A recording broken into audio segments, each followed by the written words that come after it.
कहानी की शुरुआत होती है 150 साल पहले इंग्लैंड के एक गांव से। इसका नाम वॉल था। दरअसल ये नाम इसलिए पड़ा क्योंकि इस गांव के इर्द गिर्द एक बहुत लंबी दीवार थी। गांव में किसी को भी इस दीवार को पार करना सख्त मना था, क्योंकि ये माना जाता था कि उसके पार बेहद खूंखार और खतरनाक जीव रहते हैं। तभी एक लड़का वहां आकर दीवार के उस पार जाने के लिए गार्ड से बहस करने लगा। गार्ड के लाख मना करने के बावजूद भी वो चुपके से दीवार के उस पार निकल ही गया। थोड़ा दूर चलते ही वो एक गांव में पहुंचा जहां कई अजीबोगरीब चीजें मौजूद थी। तभी उसकी मुलाकात एक लड़की से हुई जिसने उसे एक फूल देकर कहा कि ये बुरे साए को दूर भगाएगा। तभी अचानक लड़के की नजर उस लड़की के पैरों पर पड़ी, जिन्हें एक मोटी जंजीर से बांधा गया था। पूछने पर लड़की ने बताया कि वो एक राजकुमारी है और ये जंजीर तो एक चुड़ैल ने बांधी थी, और जब तक वो चुड़ैल मर नहीं जाती तब तक वो इस जंजीर से आजाद नहीं हो सकती। ये सुनकर लड़के ने कहा, beautiful girl, why fear when I hear?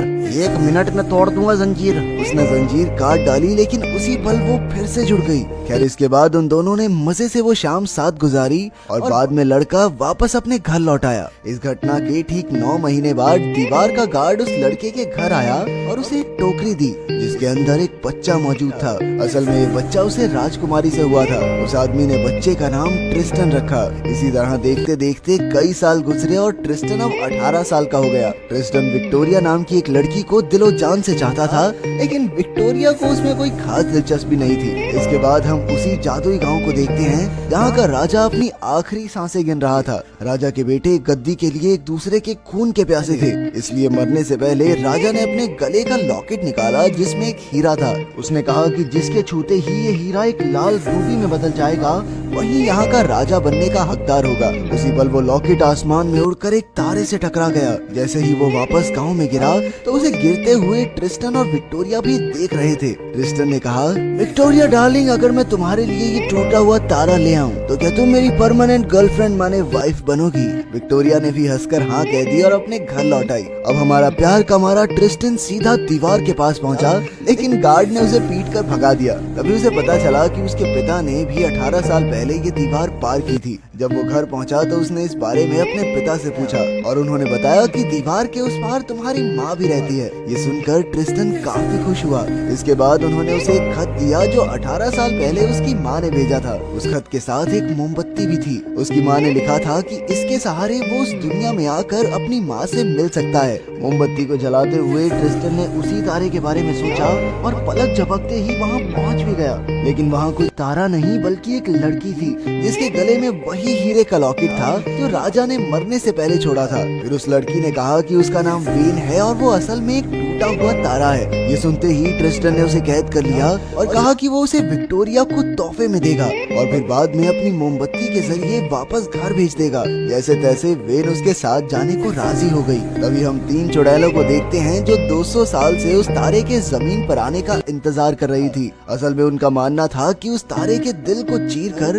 वो फिर से जवान हो जाएंगी। फिर उनमें से एक चुड़ैल ने एक जानवर को मारकर उसका दिल खा लिया और उसी वक्त वो फिर से एक जवान हसीना में बदल गई। उधर राजा के तीनों बेटे प्राइमस, टर्टस और सेप्टिमस आज भी लॉकेट की तलाश में थे। आपसी रंजिश के चलते सेप्टिमस ने टर्टस को मार डाला और प्राइमस के साथ हीरे की खोज में निकल पड़ा। दूसरी ओर ट्रिस्टन और वेन चलते चलते थक गए थे, इसलिए वेन एक पेड़ के नीचे बैठ गई। फिर ट्रिस्टन खाना ढूंढने के लिए जंगल में गया, लेकिन उसके लौटने से पहले ही एक यूनिकॉर्न वहां आकर वेन को अपने साथ ले गया। इसके बाद डार्क मैजेस्टी ने अपने शानदार जादू से एक नकली गांव का निर्माण किया। उसकी बहनों ने उसे बताया कि वो तारा वेन बहुत जल्द यहाँ आने वाली है। थोड़े ही समय में वेन वहाँ आई और डार्क मैजेस्टी उसे बैला फुसला कर अपने घर ले गई। उधर ट्रिस्टन उसी पेड़ के नीचे सो रहा था। फिर आसमान में मौजूद बाकी तारों ने, जो शायद वेन के भाई बहन हैं, ट्रिस्टन को बताने की कोशिश की कि वेन खतरे में है। तभी उसे सपना आया कि 3 चुड़ैलों ने तारे को मारकर उसका दिल ले लिया। जैसे ही उसकी आंख खुली तो उसे प्राइमस दिखाई दिया। प्राइमस ने उसे अपने तांगे में लिफ्ट तो दे दी, लेकिन ज्यादा बारिश होने की वजह से उन्हें गांव में रुकना पड़ा। ये वही गांव था जो उस चुड़ैल ने अपने जादू से बनाया था। डार्क मैजेस्टी वेन को मारने ही वाली थी, लेकिन तभी प्राइमस वहाँ आ गया।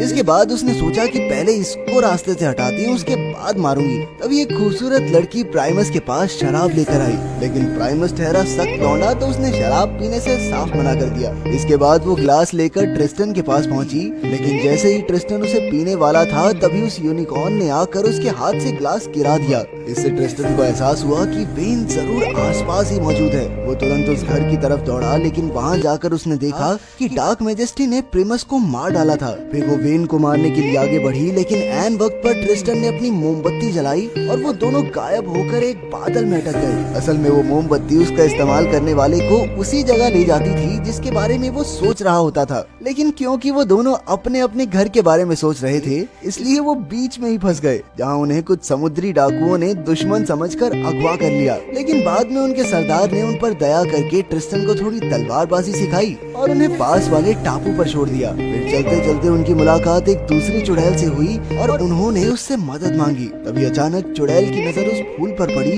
जो ट्रिस्टन के पिता ने उसे दिया था। उसने कहा कि अगर वो उसे फूल दे देगा तो वो उसे गांव तक ले जाएगी। जैसे ही ट्रिस्टन ने उसे फूल दिया तो चुड़ैल ने जादू से उसे एक चूहे में बदल दिया। तभी वेन उस पर चिल्लाने लगी, बेशरम चुड़ैल, ये क्या कर दिया तूने? एक चुड़ैलों भरोसा करना ही नहीं चाहिए। लेकिन वो चुड़ैल उसे देख या सुन नहीं पा रही थी। वेन इस चीज का फायदा उठाकर तांगे में बैठकर गांव के बाजार तक पहुंच गई। फिर जब चुड़ैल ने जादू से चूहे को ट्रिस्टन बनाया तो वेन चुपके से उसे भगाकर एक होटल में ले आई। दूसरी ओर सेप्टिमस समुद्री डाकुओं से मिलने गया और ट्रिस्टन और वेन के बारे में पूछा, लेकिन डाकुओं ने उसे उनका पता देने से साफ इनकार कर दिया। वो अकेला था और डाकू काफी सारे, तो सेप्टिमस भी मौका देखकर वहाँ से भाग निकला।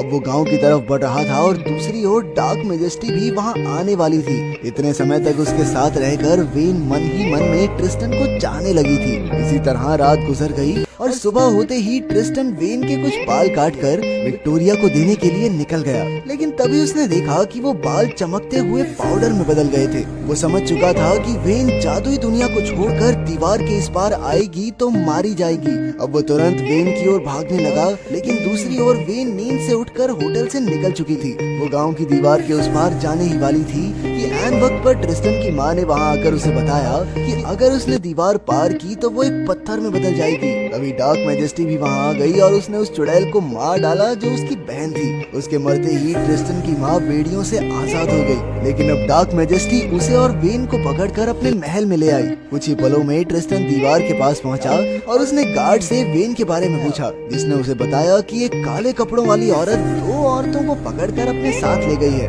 अब ट्रिस्टन तुरंत उन्हें ढूंढने निकल गया और वहीं सेप्टिमस भी किसी तरह डार्क मैजेस्टी के महल के बाहर पहुंचा। वहीं ट्रिस्टन और सेप्टिमस की टक्कर हुई और सेप्टिमस ने कहा कि उन दोनों की मंजिल एक ही है, इसलिए उन्हें मिलकर तीनों चुड़ैलों को खत्म करना चाहिए। ट्रिस्टन भी इसके लिए राजी हो गया और सेप्टिमस ने तुरंत अंदर जाकर एक चुड़ैल को जान से मार डाला। फिर जैसे ही वो ट्रिस्टन की माँ को मारने के लिए बढ़ा तो पता चला कि वो तो सेप्टिमस की बहन है, जिसका असली नाम ऊना था। आखिरकार ऊना ने ट्रिस्टन को बताया कि वही उसकी माँ है और ये सुनते ही ट्रिस्टन ने खुशी से उन्हें गले लगा लिया। लेकिन इसी बीच डार्क मैजेस्टी ने अपने काले जादू की मदद से सेप्टिमस का काम तमाम कर दिया। उसने गुड्डा बनाकर उसे पानी में डुबा दिया और अब सेप्टिमस भी अपने बाकी भाइयों की तरह भूत बन गया था। दूसरी ओर ट्रिस्टन भी एक चुड़ैल को मारने में कामयाब रहा और अब उसका सामना हुआ डार्क मैजेस्टी से। लेकिन उसका कोई भी जादू ट्रिस्टन का कुछ नहीं बिगाड़ पाया, क्योंकि ट्रिस्टन के पास उसके पिता का दिया वो फूल था। ये फूल उसने चुड़ैल को मारकर वापस ले लिया था। तभी अचानक डार्क मैजेस्टी ने जादू करके सेप्टिमस की लाश से ट्रिस्टन पर हमला करवाया, लेकिन ट्रिस्टन ने अपनी बहादुरी से उसे भी खत्म कर दिया। वो भागकर वेन के पास पहुंचा, लेकिन डार्क मैजेस्टी भी मौका देखकर तलवार की मदद से ट्रिस्टन को मारने ही वाली थी, लेकिन इसके बदले उसने वेन को आजाद कर दिया। आखिरकार डार्क मैजेस्टी ने कहा कि अब वेन का दिल उसके किसी काम का नहीं, क्योंकि उसकी बहनें तो मर ही चुकी हैं, तो वो इतने साल अकेली जीकर क्या करेगी। जैसे ही वेन और ट्रिस्टन वहाँ से निकले तो अचानक सारे दरवाजे बंद हो गए। असल में ये डार्क मैजेस्टी का ही एक प्लान था। वो जानती थी कि तारे अपनी जिंदगी में सिर्फ एक बार ही प्यार करते हैं और ये काफी हद तक साफ था कि वेन ट्रिस्टन से प्यार करने लगी थी। अगर ट्रिस्टन उसकी आंखों के सामने मर गया तो वेन का दिल अपने आप ही चकनाचूर हो जाएगा, जिसके बाद वो डार्क मैजेस्टी के किसी काम का नहीं। अब जैसे ही वो उन दोनों पर हमला करने के लिए बढ़ी तो वेन ने ट्रिस्टन को जोर से गले लगा लिया। उसी पल वेन सूरज की तरह चमकने लगी जिसकी रोशनी से डार्क मैजेस्टी मिट्टी में मिल गई। इस पर वेन ने जवाब दिया कि ये ट्रिस्टन की वजह से ही मुमकिन हो पाया है, क्योंकि जब एक हीरे को उसका सच्चा प्यार मिल जाता है तब जाकर वो इतना चमकता है। फिर ट्रिस्टन की नजर उस हीरे पर पड़ी और जैसे ही उसने हीरा उठाया तो वो एक रूबी में बदल गया। फिर उसकी माँ ने उसे बताया कि ये हीरा उसके पिता छोड़कर गए थे। उन्होंने कहा था कि जो भी उसे रूबी में बदलेगा वो ही अगला राजा होगा। इसके बाद ट्रिस्टन और वेल उस जादुई दुनिया के राजा रानी बन गए। उन्होंने वॉल गांव में रहने वालों को भी यहाँ आने की इजाजत दी और इसी तरह 18 साल बाद ऊना भी अपने पति से मिल पाई। फिर उसने ट्रिस्टन और वेन को वही मोमबत्ती तोहफे में दी। इसी तरह कई साल बीत गए लेकिन वो दोनों कभी बूढ़े नहीं हुए। आखिरकार जब वो परनाना परनानी बने तो उसी मोमबत्ती के इस्तेमाल से तारे बनकर आसमान में चले गए और अपनी खुशहाल जादुई दुनिया को देखते रहे। अगर वीडियो पसंद आई तो लाइक कर देना, चैनल को सब्सक्राइब कर देना। मिलते हैं अगली वीडियो में।